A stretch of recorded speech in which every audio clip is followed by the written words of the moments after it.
आप सबों का बहुत बहुत स्वागत है वैभव क्लासेस के इस YouTube परिवार पर। आज के इस वीडियो के माध्यम से हम लोग सीखेंगे अमीबा क्या होते हैं, अमीबा जो है किस प्रकार से जो है अपनी जनसंख्या बढ़ाते हैं और क्या कारण है कि अमीबा को हम लोग जो है अमर जंतु कहते हैं। क्या सिर्फ और सिर्फ दुनिया में अमीबा ही है जिसे हम लोग इमॉर्टल ऑर्गेनिजम्स कहते हैं, या कोई और भी ऐसे जीव हैं जो कभी नहीं मरते? तो आज हम लोग इसी टॉपिक पर है जो है हम लोग चर्चा करेंगे। सबसे पहले हम लोग ये जान लेते हैं कि अमीबा जो होते हैं वो आपके एक कोशिकीय जीवधारी होते हैं जो आपके जलीय आवेशों में, आपके नदी में, तालाब में, पोखर में जो है ये अधिक मात्रा में पाए जाते हैं। जब हम लोग बात करते हैं अमीबा की, यानी कि एक ऐसे जीव जो अपना आकार बदल सकते हैं, है ना, और यह आकृति को मेंटेन नहीं रख पाते हैं, क्योंकि जब इनकी तरफ भोजन आता है तो उसी के माध्यम से जो एक विशेष प्रकार के स्ट्रक्चर होते हैं, मूवेबल स्ट्रक्चर होते हैं, जिसे हम लोग कूटपाद कहते हैं। क्या कहते हैं? कूटपाद कहते हैं, जिसे हम लोग स्यूडोपोडिया कहते हैं। तो इन्हीं की मदद से ये क्या करते हैं, प्रचलन भी करते हैं, भोजन को अपने शरीर के अंदर करते हैं, यानी कि इंजेक्शन करते हैं। हिंदी भाषा में इसे अंतर्ग्रहण कहा जाता है। तो इसमें जो है केंद्रक रहते हैं, है ना, आपके न्यूक्लियस हैं, कोशिका द्रव हैं, रसधानी, जिसकी मदद से जो है ये भोजन का पाचन करते हैं। कूटपाद होते हैं इसमें जो आपके जो है भोजन का अंतर्ग्रहण भी करे और जो है जो वेस्ट प्रोडक्ट्स है उसको बाहर भी निकाले, है ना। तो अमीबा जो है आपके मुख्य रूप से आपके जलीय परिवेश में मिलेंगे, नदी, तालाब, पोखर में मिलेंगे। तो अमीबा को हम लोगों ने क्या नाम दिया? यूनिसेलुलर नाम दिया, ऑर्गेनिजम्स नाम दिया, जो आपके कहाँ होते हैं? नदी, तालाब, पोखर में, यानी जलीय माध्यम में पाए जाते हैं। अगर हम लोग इनके प्रचलन अंगों की बात करें तो इसमें होता है कूटपाद, यानी कि स्यूडोपोडिया। क्या होता है? स्यूडोपोडिया होता है ना। तो इसी की मदद से जो है ना अमीबा में लोकोमोशन होता है, यानी कि ये तो आपके जीव हैं, ये एक जगह से दूसरे जगह किसकी मदद से जाते हैं? तो ये जाते हैं आपके कूटपाद की मदद से, और ये आपके अलग अलग काम करते हैं। जैसे अगर भोजन के कुछ टुकड़े हैं ना, तो उसकी आपके कूटपाद की मदद से जो है ना अमीबा ये क्या करते हैं, भोजन को अंतर्ग्रहण कर लेते हैं, है ना, शरीर के अंदर ले लेते हैं। तो ये कूटपाद जो है ना, इसके जो है आकार में भी, क्योंकि इसका आकार मूवेबल होता है और भोजन को जो है शरीर के अंदर प्रवेश कराने में ये क्या होते हैं, मददगार होते हैं। जब प्रजनन की बात आती है तो अमीबा में क्या होता है, आपके अलैंगिक प्रजनन होते हैं, और अलैंगिक प्रजनन में आपका क्या होता है, विभाजन होता है। क्या होता है? विभाजन, यानी बंटवारा, शरीर का जो है ना टुकड़ों में विभाजित हो जाना, अलग अलग हिस्सों में बट जाना। तो इस बटने की प्रक्रिया में सबसे पहले क्या होगा, तो अमीबा सबसे पहले क्या करेंगे, ये पूरी तरह से खा पी करके मोटे ताज़े हो जाएंगे, है ना। जो हम लोग पिछले वीडियो में देखा कि प्रजनन जो है कैसे होता है, किन सारे जीवों में होता है और कब होता है। तो सबसे पहले जीव शरीर परिपक्व होगा, है ना। तो अमीबा पहले क्या करेंगे, पहले पूरा खा पी करके मोटा ताज़ा हो जाएंगे, है ना, और उसके बाद क्या होगा, इसमें केंद्रक का बंटवारा होगा, यानी सबसे पहले केंद्रक का विभाजन होगा, जिसे हम लोग क्या कहते हैं, कैरियोकाइनेसिस कहते हैं। क्या कहते हैं? कैरियोकाइनेसिस। तो याद रखिएगा, है ना, कि केंद्रक के विभाजन को हम लोग क्या कहते हैं, कैरियोकाइनेसिस कहते हैं। क्या कहते हैं? कैरियोकाइनेसिस। और कैरियो का मतलब होता है, यानी कैरियन का मतलब होता है केंद्रक। क्या होता है? केंद्रक, यानी न्यूक्लियस होता है। और यहाँ पर इसको हम लोग क्या कहते हैं, साइटोकाइनेसिस। क्या बोलते हैं? साइटोकाइनेसिस कहते हैं। तो केंद्रक के बंटवारे को कैरियोकाइनेसिस कहा जाता है, और कोशिका द्रव के बंटवारे को हम लोग क्या कहते हैं, साइटोकाइनेसिस कहते हैं। तो यहाँ पर एक परिपक्व अमीबा क्या होता है, पूर्ण रूप से जो है खा पी करके मोटा ताज़ा हो जाएंगे, यानी परिपक्व हो जाएंगे। और उसके बाद क्या होगा, जो पहली प्रक्रिया है वो केंद्रक के बंटवारे की है ना। और बंटवारे के बाद क्या होगा, आपके कोशिका द्रव बढ़ जाएंगे। इसको हम लोग आसान भाषा में ऐसे समझ सकते हैं ना कि पहले परिपक्व होता है और उसके बाद केंद्रक बढ़ जाता है और कोशिका द्रव बढ़ जाता है। यानी पहले कैरियोकाइनेसिस होता है और उसके बाद साइटोकाइनेसिस होते हैं। तो ये प्रक्रियाएं कब होती हैं? जब अमीबा जो है ना अनुकूल परिस्थिति में होता है। कब होता है? अनुकूल परिस्थिति में। अनुकूल परिस्थिति इसका क्या है भाई? तो जब ये जलीय आवेश में रहेंगे, है ना, नदी तालाब पोखर में रहेंगे, तो यह इसका अनुकूल परिस्थिति होगा, है ना। तो इसको क्या कहेंगे हम लोग? फेवरेबल कंडीशन कहेंगे, जिसमें ये क्या करेंगे? बाइनरी फिजन करते हैं। क्या करते हैं? बाइनरी फिजन, यानी कि द्विविभाजन करते हैं। तो द्विविभाजन की प्रक्रिया में क्या बात होती है? परिपक्व होते हैं, जैसा कि यहाँ पर आप देख सकते हैं। पहले अमीबा परिपक्व हुआ, उसके बाद क्या हुआ भाई? केंद्रक का बंटवारा हुआ। तो केंद्रक के बंटवारे को क्या बोले? कैरियोकाइनेसिस बोले। उसके बाद क्या हुआ? कोशिका द्रव बट गया, उसको क्या बोले? साइटोकाइनेसिस बोल दिए। तो केंद्रक के बंटवारे और कोशिका द्रव के बंटवारे के बाद क्या हो जाता है? ये दोनों जो है ये छोटे छोटे टुकड़ों में बढ़ जाते हैं इस तरह से। तो यहाँ पर जो है केंद्रक जो है अलग अलग को जो है हिस्सों में चला जाता है इस तरह से। ये दोनों बटे हुए टुकड़े क्या बनाते हैं? एक दो छोटे नए संतति अमीबा बनाते हैं, जिसे हम लोग डॉटर्स अमीबा भी कह सकते हैं या डॉटर सेल्स कह सकते हैं। तो ये प्रक्रियाएं क्या होती हैं? लगातार चलती रहती हैं। अब क्यों लगातार चलेगी, कैसे चलेगी? तो देखिए, ये आपके क्या हो गए? पेरेंट हो गए, पेरेंट अमीबा हो गए।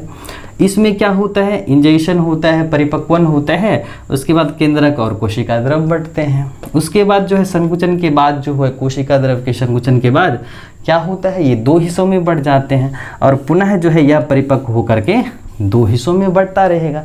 तो इस तरह से ये प्रोसेस क्या होता है? रिपीट करते रहता है। तो इसीलिए अमीबा जो है कभी नहीं मरता, और इसी वजह से जो है ना अमीबा को हम लोग क्या कहते हैं? अमर जंतु कहते हैं। क्या कहते हैं? अमर जंतु। याद रखिएगा कि अमीबा कभी नहीं मरते हैं। क्यों नहीं मरते भाई साहब? क्योंकि ये जो है जलीय परिवेश में अपना जो है क्या कर देते हैं? शरीर को दो हिस्सों में बांट लेते हैं और पुनः जो है वह छोटे टुकड़ों में बट गए, और फिर जो है पुनः बटा हुआ जो टुकड़ा है वह संतति अमीबा बनाया, और फिर वह परिपक्व हुआ और फिर दो टुकड़ों में बट गया। तो इस तरह से प्रोसेस चलता रहता है। तो यही कहानी जो है अमीबा को क्या बनाती हैं? अमर बनाती हैं। क्या बनाती हैं? इमॉर्टल बनाती हैं। लेकिन इसके पास अब एक समस्या है। क्या समस्या है? कि अभी तो अमीबा अनुकूल परिस्थिति में है ना। अमीबा कहाँ है? अनुकूल परिस्थिति में है, नदी तालाब पोखर में है। लेकिन भैया जब समर सीजन आएगा, गर्मी का मौसम आएगा, तो फिर क्या हाल होगा? तो अमीबा क्या करते हैं? अब अपने चारों तरफ कोट पहन लेते हैं। जैसे हम लोग जो है ठंडी में क्या करते हैं? जैकेट पहन लेते हैं ना रहने के लिए। तो उसी तरह से अमीबा क्या करते हैं? अनफेवरेबल कंडीशन में, यानी कि प्रतिकूल परिस्थिति में ये क्या करते हैं? अपने चारों तरफ कोट पहन लेते हैं, यानी कि अपने आप को बचाने के लिए, केंद्रक और कोशिका द्रव को बचाने के लिए ना ये क्या करते हैं? कोट पहन लेते हैं। तो इस कोट को हम लोग क्या कहते हैं? सिस्ट कोशिका कहते हैं। और वाटर लेवल कब डिक्रीज करेगा? नदी तालाब पोखर कब सूखेगा? यानी कि गर्मी के सीजन में सूखेगा ना। तो समर सीजन में ये क्या हो जाता है? वाटर लेवल जैसे डिक्रीज करेगा, अपने चारों तरफ यह क्या कर लेगा? एक प्रोटेक्टिव कवरिंग बना लेगा, जिसके अंदर जो है केंद्रक और जो है सेल कंटेंट्स जो हैं वो क्या करेंगे? आराम से पड़े हुए रहेंगे, है ना। वे आपके जो है डेड नहीं करेंगे। और जैसे ही क्या होता है, ये तब तक में क्या रहेगा? ये रेस्टिंग कंडीशन में रहेगा, विरामावस्था में रहेगा और बीजाणु बना करके तैयार रहेगा। अब देखिए जैसे ही बरसात होगी, है ना, यानी तो बाढ़ आएगा, तो यह इसका क्या हो जाएगा? अनुकूल परिस्थिति हो जाएगा ना। तो इसका बाहरी वाल क्या कर जाएगा? रप्चर कर जाएगा, देखिए टूट जाएगा, और इससे बहुत सारे अमीबा के बीजाणु जो है प्रकृति में रिलीज हो जाएंगे, और प्रत्येक जो है अमीबा के बीजाणु जो है वह पुनः जो है एक नए अमीबा को जन्म देगा। तो देखिए ये दोनों कहानी जो है आपके अनुकूल और प्रतिकूल में, यहाँ पर हम लोग देख सकते हैं कि यहाँ पर जो है अमीबा अनुकूल परिस्थिति में क्या कर रहा है? द्विविभाजन। क्या कर रहा है? द्विविभाजन। और प्रतिकूल में क्या कर रहा है? यहाँ पर जो है क्या कर रहा है? बहुविभाजन। क्या कर रहा है? बहु विभाजन कर रहा है। इसी को क्या बोलते हैं? मल्टीपुल। क्या बोलते हैं? मल्टीपुल फिजन कहते हैं। क्या कहते हैं? मल्टीपुल फिजन कहते हैं। द्विविभाजन और बहुविभाजन। तो बहुविभाजन में जो है आप एक और एग्जाम्पल याद रख सकते हैं, जैसे प्लाज्मोडियम जो आपके मलेरियल पैरासाइट्स हैं, उसमें भी क्या होता है, मल्टीपल फिजन होता है। याद रखिएगा कि अमीबा जो है चाहे अनुकूल परिस्थिति हो चाहे प्रतिकूल परिस्थिति हो, ये दोनों मामले में क्या करता है, अपने आप को बनाए रखता है प्रकृति में। जब अनुकूल रहेगा तो बाइनरी द्विविभाजन और प्रतिकूल रहेगा तो बोलेंगे मल्टीपल बहुविभाजन। तो दोनों प्रक्रिया में ये माहिर हैं अपने आप को ढालने के लिए, प्रजनन कराने के लिए। तो देखिए यहाँ पर जो है ये कैसे जीव हो गए, अमृत प्राप्त कर गए, यानी कि जैसा परिवेश रहेगा हम बदलेंगे और प्रजनन जम के करेंगे, यही न है। देखिए अमीबा जो है यहाँ पर 2 हिस्सा में बटा, फिर 2 हिस्सा में बटेगा, इस तरह से प्रोसेस चलते रहता है। और यहाँ पर जब क्या होगा, समर सीजन आएगा तो वो क्या कर लेते हैं, अपने चारों तरफ कोट पहन लेते हैं। और जब फेवरेबल आएगा यानी बाढ़ या बरसात आएगी तो ये बीजाणु बनाएंगे और जो है ये क्या कर जाएंगे, अमीबा के बीजाणु तैयार करेंगे, है ना, जिससे एक एक अमीबा बनेगा। तो इस तरह से जो है अमीबा को हम लोग क्या कहते हैं, अमर जंतु कहते हैं। क्या कहते हैं, अमर जंतु कहते हैं।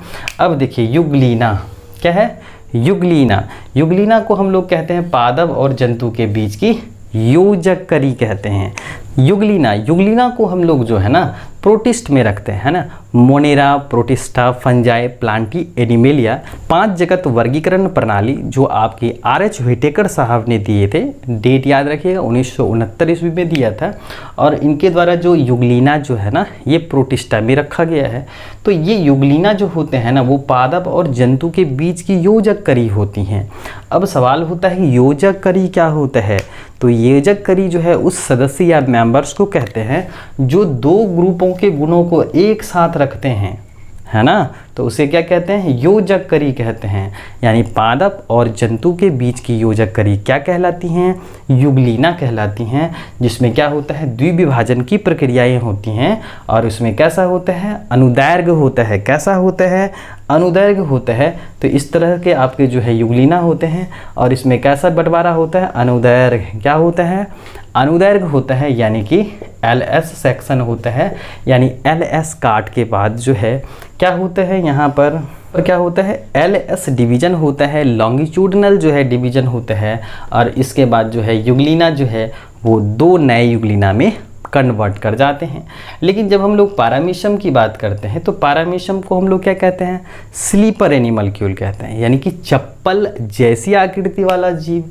यानी कि इस तरह से जो है इसका जो है शरीर होता है मॉडिफाई कर जाता है इस तरह से। और इसमें प्रचलन अंग के रूप में क्या होता है, आपके सीलिया होते हैं। याद रखिएगा ये बहुत ही इंपॉर्टेंस रहता है कि पारामीशियम में जो होते हैं ना वह क्या होता है, आपके सीलिया जो है प्रचलन अंग के रूप में पाया जाता है। और युगलीना में क्या रहता है, फ्लैजिला। और अमीबा में क्या हो गया, आपका कूटपाद। तो ये भी याद रखने हैं आपको कि पारामीशियम जो है इसमें प्रचलन अंग के रूप में सीलिया पाया जाता है। क्या पाया जाता है, सीलिया पाया जाता है। क्या पाया जाता है, सीलिया, है ना।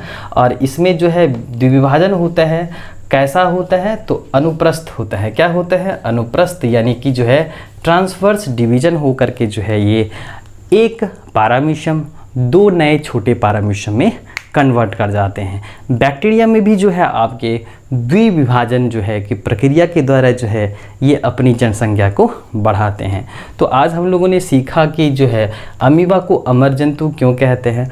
क्या अमीबा जो है प्रतिकूल परिस्थिति में भी जीवित रहता है, तो हाँ भाई रहता है और ये वेट करता है। लेकिन इनएक्टिव स्टेज में ये आपके जो है इनएक्टिव स्टेज में फॉर्म्स में जो है ये क्या रहता है, आराम से सारे सेल कंटेंट्स को बचाए रखता है। किसकी मदद से, सिस्ट कोशिका की मदद से। और जैसे ही क्या होता है फेवरेबल कंडीशन आएगा ये क्या कर जाते हैं, इसके वाल रप्चर कर जाते हैं और उसके बाद जो है अमीबल स्पोर्स आते हैं और पुनः जो है एक अमीबा जो है ये तैयार करते हैं।